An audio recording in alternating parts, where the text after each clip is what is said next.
અચ્યુત જસાણી, આનંદ international. બજેટમાં એક્સપોર્ટરને પ્રોત્સાહન આપવા માટે કોલેટરલ ફ્રી લેન્ડિંગ નિર્મલા સીતારામને ડિક્લેર કર્યું, જેનાથી એક્સપોર્ટરને એક બૂસ્ટ મળશે. બાકી યુવાનો માટે સ્ટાર્ટઅપ પ્રોગ્રામ જે હતો એમાં 20 કરોડ રૂપિયા સુધીની લોન આપવાનું નક્કી કર્યું. એટલે યુવાનો, નારી, અન્નદાતા અને ગરીબ બધાનું કન્સિડર કરીને આ બજેટ બનાવેલું છે. અને સૌથી અગત્યની વાત કે યુરિયાનું ઇમ્પોર્ટ છે ઇન્ડિયાનું 31,000 કરોડનું છે, જેમાં બહુ મોટું ફોરેક્સ બહાર જઈ રહ્યું છે. એના માટે પૂર્વ ભારતમાં યુરિયાની ફેક્ટરી ડિક્લેર કરી, એ બી એક બહુ સારી વાત છે. અને એક્સપોર્ટર્સનું જો આ જ રીતે ધ્યાન રાખવા માટે એ લોકો એક્સપોર્ટ પ્રમોશન કાઉન્સિલ બી ફરીથી ખોલી, કે જેની અંદર એના એક્સપોર્ટરના પ્રશ્નો અને એમને ફ્રી લેન્ડિંગ મળે અને વિશ્વ બજારની અંદર ભારતની ફરીથી એક ચાઇનાની સામે એક લડાઈ આપી શકે એવી પરિસ્થિતિ ઊભી થાય. વારંવાર રજૂઆત કરી છે અને ફરીવાર રજૂઆત કરશું. સાથોસાથ જે 12 લાખની જે લિમિટ કરી છે એમએસએમઈ, ખેતી, ઇન્ડસ્ટ્રીઝ અને શૈક્ષણિક, મેડિકલ ક્ષેત્રે, ઇલેક્ટ્રોનિક ક્ષેત્રે જે કંઈ પણ સુધારો આપ્યો છે ખૂબ જ સરાહનીય છે. તેનાથી ખૂબ બુસ્ટિંગ મળશે. પણ છેલ્લા 1-1.5 વર્ષથી રિયલ એસ્ટેટ જે રીતે ક્રાઇસિસમાંથી પીડાઈ રહ્યો છે એમાંથી બહાર કાઢવા માટે થઈ અને આપ લોકોના માધ્યમથી હું સરકારશ્રીને એટલું કહેવા માંગીશ કે રિયલ એસ્ટેટ ક્ષેત્રમાં જે 2-3 વર્ષ પહેલા હોમ લોનમાં વ્યાજમાં જે સબસિડી અને છૂટ અપાતી હતી એ જ જો છૂટ આપી શકાય તો રિયલ એસ્ટેટ ક્ષેત્રને બૂસ્ટ મળશે. આપણા દેશને રોટી, કપડા और મકાન, રોટી ક્ષેત્રે તો આપણે ઘણા સમયથી અનાજ ક્ષેત્રે સ્વાવલંબન પામી ચૂક્યા છીએ, ત્યારબાદ કાપડ ક્ષેત્રે, એટલે એમાં પણ આપણે ખૂબ સ્વાવલંબન પામી ચૂક્યા છીએ.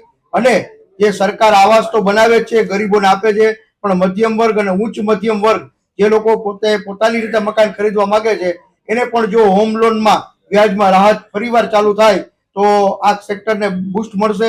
નિર્મલા સીતારામનજીએ બજેટ રજૂ કર્યું. બજેટ ઘણું સારું અને આવકારદાયક છે. હેલ્થ સેક્ટરને લગતી ઘણી બધી જાહેરાત કરી છે. જ્યારે હું હેલ્થ સેક્ટરમાંથી આવું છું ત્યારે ખરેખર ખુશીની બાબત છે.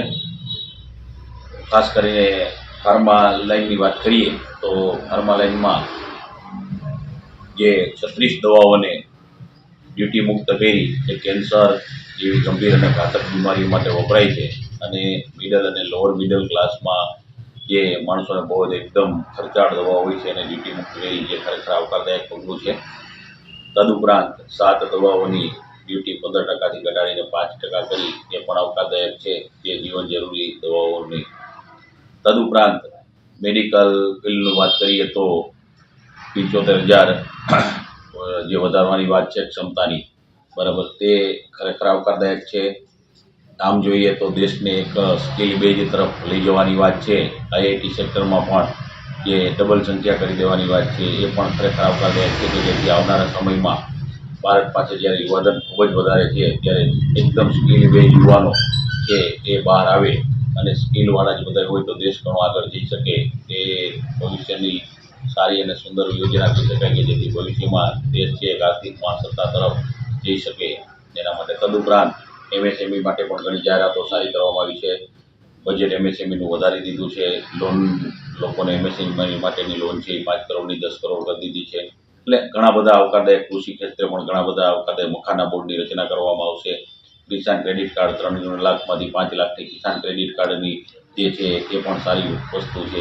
એટલે કે કૃષિ ક્ષેત્રે પણ જબરજસ્ત ભાર મૂકવામાં આવ્યો છે. ભારત એક કૃષિ પ્રધાન દેશ છે, એટલે કૃષિ અને ઇન્ડસ્ટ્રી બેયને સાથે લઈ જઈ અને દેશને વિકાસમાં હરણફાળ ભરવામાં જે મદદરૂપ થાય માટેના તમામ પ્રયત્નો કરવામાં આવ્યા છે.